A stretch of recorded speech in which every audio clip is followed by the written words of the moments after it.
whereas while but ហើយជាមួយនឹង however តើយើងប្រើប្រាស់ពាក្យទាំងអស់នោះបែបម៉េច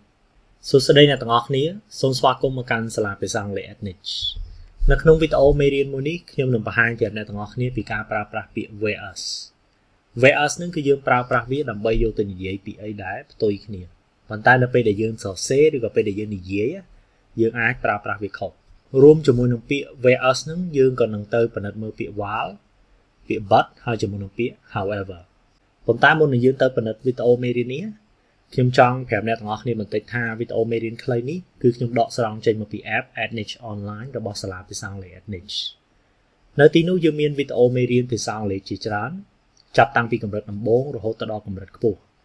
ហើយវីដេអូមេរៀនរបស់យើងបើគិតមកដល់ពេលនេះយើងមានរាប់ពាន់ហើយនៅលើ app របស់យើងវីដេអូមេរៀននីមួយៗគឺយើងមានលំហាត់សម្រាប់ឲ្យអ្នកទាំងអស់គ្នាធ្វើទៀត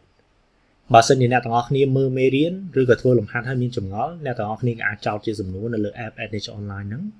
លោកគ្រូអ្នកគ្រូដែលមានវត្តមាននៅលើ app នោះនឹងឆ្លើយតបទៅសំណួររបស់អ្នកទាំងអស់គ្នាក៏ដូចជាជួយអ្នកទាំងអស់គ្នាឲ្យរៀនភាសាអង់គ្លេសកាន់តែមានប្រសិទ្ធភាពទៀតចាប់អារម្មណ៍ចង់ប្រើប្រាស់ app Ednich Online សូមតាក់ទងទៅ Telegram ដែលមានលេខ011 45 55 67ឥឡូវនេះយើងចាប់ផ្ដើមមេរៀនរបស់យើងទាំងអស់គ្នាចេញមកភ្លាមគេប្រាប់យើងថា we use the conjunction whereas to indicate a contrast between two facts or ideas យកមកឧទាហរណ៍ he loves foreign holidays whereas his wife prefers to stay at home ចឹងឃើញយើងមានកំណត់ពីរនៅទីនេះណាទី1គឺ he loves foreign holidays មួយទៀតគឺ his wife prefers to stay at home កំណត់ពីរហ្នឹងគឺ contrast មួយគ្នាគឺវាផ្ទុយគ្នាណាចឹងយើងប្រើប្រាស់ whereas ដាក់នៅកណ្ដាលចឹងទៅនៅមុខ whereas យើងកាត់ comma មួយយើងអាចដាក់ whereas នៅកណ្ដាលចឹងក៏បានឬក៏យើងអាចយក whereas មកដាក់មុខចេះក៏បានដែរ whereas most new PCs have several USB slots older ones often only had one ចឹងឃើញទេដូចគ្នាចឹងណានៅនេះបើយើងយកវាទៅដាក់នៅកណ្ដាលជើងវិញក៏បានដែរ most new PCs have several USB slots whereas older ones often had one យើងធ្វើអញ្ចឹងក៏បានដែរចឹងរបៀបប្រើ whereas ហ្នឹងគឺយើងអាចដាក់វានៅកណ្ដាលចេះកាត់ comma មុខវាឬក៏យើងអាចយកវាទៅមុខប្រយោគពេលដែលយើងមុខប្រយោគហ្នឹងមានន័យថាម៉េចទៅមានន័យថាយើងដាក់វាហើយយើងទៅសេគំនិតមួយរបស់យើងមកយើងកាត់ comma មកហើយយើងទៅសេគំនិតមួយទៀត whereas means the same as while in sentences expressing contrasts it doesn't mean the same as while when while refers to time នៅទីនេះគេចង់ឲ្យអ្នកទាំងអស់គ្នាចេះការប្រើប្រាស់ពាក្យ whereas ជាមួយនឹងពាក្យ while ដោយសារ while នេះវាមានអត្ថន័យច្រើនប៉ុន្តែអត្ថន័យមួយក្នុងចំណោមហ្នឹងគឺជាអត្ថន័យដូច whereas នឹងចឹងនិយាយវាផ្ទុយគ្នាណាអត្ថន័យច្រើនរបស់វាមួយទៀតគឺជាអត្ថន័យនិយាយអំពីរឿងខណៈពេលមានន័យថារឿងហ្នឹងកំពុងតែកើតឡើងនៅខណៈពេលណាមួយចឹងណាហើយជាទូទៅគេច្រើននិយាយវាទៅនិយាយរឿងអីដែលកើតឡើងពីក្នុងពេលតែមួយនៅពេលដែលយើងរៀន past continuous អីហ៎អញ្ចឹងគេគ្រាន់តែចង់បញ្ជាក់ប្រាប់យើងថាម៉េចថាបើសិនជាយើងប្រើ while និយាយជាមួយរឿងពេលវេលា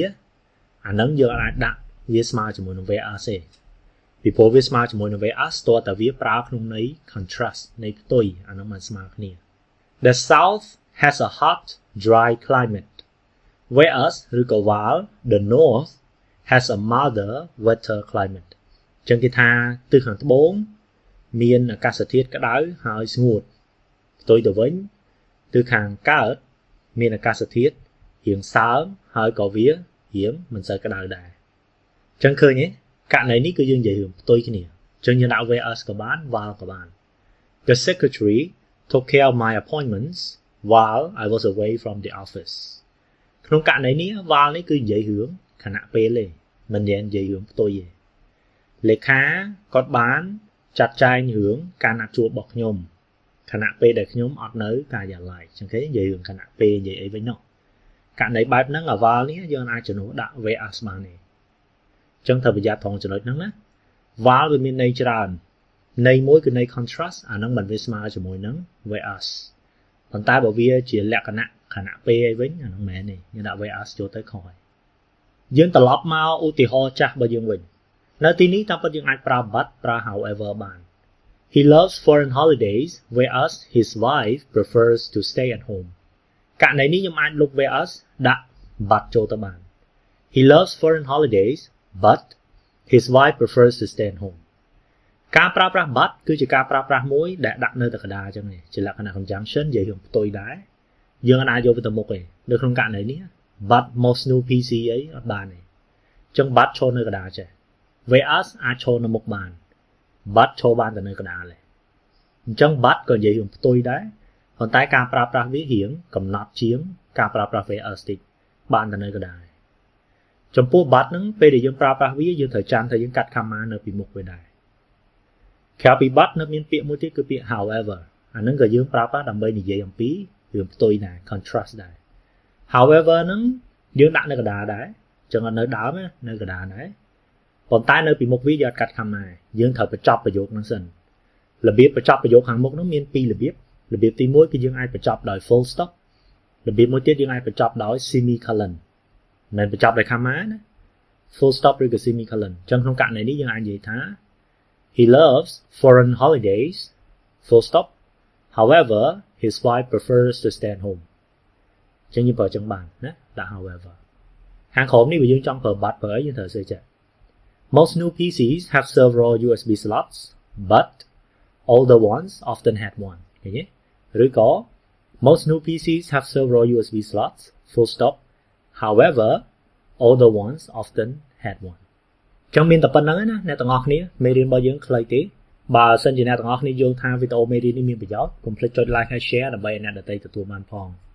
ចាប់អារម្មណ៍ចង់ប្រើប្រាស់ app Adnic online សូមតាក់ទងទៅ Telegram ដែលមានលេខ011 45 55 67អរគុណជំរាបលា